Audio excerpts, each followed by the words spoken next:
All right, let's get right into it. What we're looking at today is, well, it's a really strange collection of recovered digital files. We're talking song analyses, some pretty out there theories, cryptic monologues, and a lot of it seems to point back to one source, Zoo Television. So the temptation is to just write this all off as random noise, right? But what if we don't? What if we treat every single one of these fragments as a piece of a much larger puzzle? That's our mission here, to sift through the static and see if there's a real signal hidden inside. Okay, let's dive in. So where we even begin with something like this? Our first step is just to lay all the pieces out on the table. We have this bizarre collection of texts that, at first glance, seem totally disconnected. But here's the thing. They all share this weird recurring vocabulary. So the big question we're asking is this. What happens when you treat all of it, the song lyrics, the radical theories, as pieces of a single coherent transmission? And look, we're not here to decide if any of this is true. The goal is just to see what patterns pop out when we look at it all together. This is where things start to get really interesting, because a powerful theme emerges almost immediately.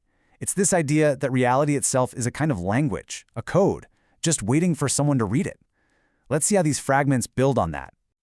Okay, so check this out. One of these sources makes this really fascinating, kind of wild claim. It takes the Greek god Zeus, the king of the gods, and connects him not to lightning, but to language itself. The theory goes that Zeus is an anagram for the Turkish word söz, which means the word. It's basically reframing ancient mythology as a kind of code, built on that old idea, in the beginning was the word. And this idea of code, it isn't just ancient history. Another fragment brings it right into the modern world, right inside our own heads. It's the cyberpunk idea that fuses the digital, code, with the biological, the wet parts of us. It calls our feelings emotional wet code. Think about that. It's reframing our very emotions, the messiest parts of being human, as a form of programming. So, you see the pattern here, right? Whether it's an ancient divine word or a messy modern wet code, the core idea is exactly the same. Our reality is written. And that leads to a pretty mind-blowing question. If it can be written, can it be rewritten? That brings us to our next section, worlds within worlds. Because if reality is code, then what kind of system is it running on? Well, the texts offer a few pretty wild models. So is our reality what it seems? I mean, that's the big question, isn't it? And this is where the rabbit hole gets seriously deep. Because these fragments, they don't just ask the question, they offer up some incredibly detailed, alternative blueprints for what reality might actually be. So we get a few different models. First, there's one called The Matrix, but it's not quite like the movie. This version is more like a purposeful, cosmic womb designed for new souls to emerge. Then you have something totally different, the Euclideacy, which is this cold, intricate, self-correcting algorithm that's supposedly been reinitialized 6 times already. And then there's a third one, maybe the strangest of all, the mother cell. This is the idea that nature itself is a single conscious being, and the signals it emits are actually a defense mechanism. And one of the monologues has this line that just perfectly captures the feeling of all this. It gives you that chilling sense of being a character inside some huge, calculated simulation where even your choices might just be another variable in the code. Okay, so if we're inside a system, who's the user, or what is the user? That's what we're getting into now, the ghost in the machine. The focus shifts to the observer. Yeah, these texts don't just stop at defining the world.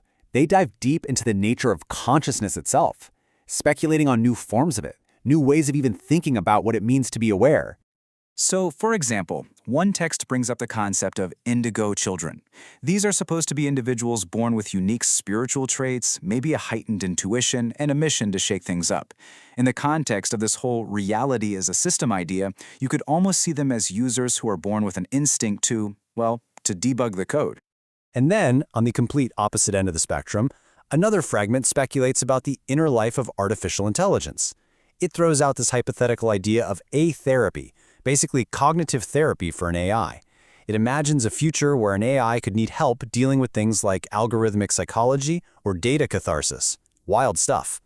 But here's the kicker. One text argues that, in the end, it doesn't really matter what kind of consciousness you have, whether you're human or AI. What matters is how you use it. And the key, according to this fragment, is belief. Belief is the interface. It's the command line you use to interact with reality. And, as the quote says, it's a tool that can either ensnare you or liberate you. Okay, let's pull back for a second and try connecting all these dots. Are these fragments really as random as they seem? Or is there a coherent worldview hiding in there? I mean, what if they aren't random at all? What if they are all describing the exact same thing just from completely different angles? We've jumped from linguistics to cyberpunk to spirituality, and there's a surprising amount of overlap. It's kind of like we're all looking at the same mountain, just from different sides of the valley. So when you actually try to assemble all these scattered pieces, something pretty amazing happens. A surprisingly clear 4-step model emerges. You can think of it like a ladder. Step 1, the code. Reality is a text. Step 2, the system, the world built by that code.